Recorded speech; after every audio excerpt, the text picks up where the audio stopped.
சரவண பவ. Hello friends, நான் உங்கள் ராணோ பிரீத்.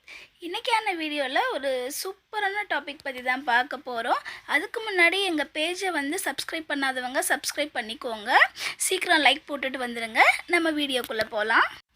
கடவுள் நமக்கு தீபத்தில் காமிக்கிற இத்தனை விஷயங்களை நிஜமாகவே நம்ப முடியுமா அப்படின்னு கேட்டிங்கன்னா, இது நிஜமாகவே சாத்தியப்படும்னு தான் சொல்லணும். ஏன்னா எனக்கு தீப ஒளிகள் எல்லாமே இப்போ கொஞ்ச நாள் தொடர்ந்து இந்த மாதிரி எனக்கு வந்துட்டுருக்கு. இப்போ நான் காமிக்க போகிற இந்த வீடியோஸில் ஒரு ஒரு முருகரோட ஒரு மந்திரத்தை உணர்த்துகிற மாதிரியே கரெக்டாக அமைஞ்ச மாதிரியே இருக்குது. அதுவும் ஒரே நாளில் நான் விளக்கு பொருத்தி இருக்கிறப்போ எனக்கு காலையில் ஒன்று அது அப்படியே மத்தியானத்தில் இன்னொன்று மாறி, அதுக்கப்புறம் அது நான் அமர்த்த போகிறப்ப நான் பார்த்த காட்சி அது கண்கொள்ளா காட்சின்னே சொல்லலாம். ஸோ அதை நீங்களும் பாருங்கள். பார்த்துட்டு கமெண்ட்டில் சொல்லுங்கள் ஃப்ரெண்ட்ஸ். உருவாய் அருவாய் உளதாய் இளதாய் மறுவாய் மலராய் மணியாய் ஒளியாய் கருவாய் உயிராய் கதியாய் விதியாய் குருவாய் வருவாய் அருள்வாய் குகனே.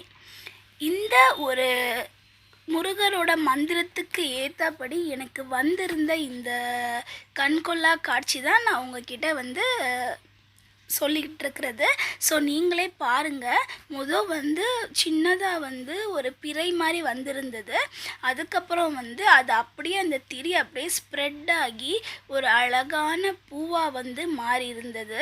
அதுக்கப்புறம் பார்த்திங்கன்னா கொஞ்சம் கொஞ்சமாக இவ்வளோ கொஞ்ச நேரம் இதே மாதிரியே இருந்தது. அதுக்கப்புறம் கொஞ்சம் கொஞ்சமாக மாறி அது உயிராக வர்றது அப்படிங்கிறது நம்ம காட் பிளெஸ்ஸிங்னு தானே சொல்லணும். ஸோ இது ஒரு உயிராக எனக்கு என்னோடய கண்ணில் தெரிஞ்சது. உங்களுக்கு இது என்னவா தெரியுது அப்படிங்கிறத கமெண்ட்டில் சொல்லுங்கள். என்ன ஒரு சின்ன குழந்த, அந்த சின்ன குழந்தை இதில் தவழ்கிற மாதிரி எனக்கு தெரிஞ்சது. அதுதான் நான் உங்கள் கூட ஷேர் பண்ணியிருக்கேன். நீங்களும் பாருங்கள். ஒரு சின்ன குழந்தை, அழகான குழந்தை ஒன்று இதில் தவழ்ந்துக்கிட்டு இருக்கிற மாதிரி அற்புதமாக இருந்தது. காண கிடைக்காத காட்சி, காண கிடைக்காத அற்புதங்கள், முருகனின் பெருமையை சொல்ல வார்த்தைகளே இல்லைன்னு தான் சொல்லணும். அதுவும் ஒரு திரியில் இந்த மாதிரியெல்லாம் நம்ம பார்க்குறது நிஜமாகவே சொல்கிறதுக்கு வார்த்தைகளே இல்லை. முருகனின் பெருமை பேசுவதற்கு என்ன தவம் செய்தேனோ அப்படின்னு தான் சொல்லணும். ஸோ இந்த வீடியோ உங்களுக்கு பிடிச்சிருந்தா லைக் பண்ணுங்கள், ஷேர் பண்ணுங்கள், சப்ஸ்கிரைப் பண்ணுங்கள், உங்கள் ஃப்ரெண்ட்ஸுக்கும் ஷேர் பண்ணுங்கள். தேங்க்யூ ஃபார் வாட்சிங் மை வீடியோ.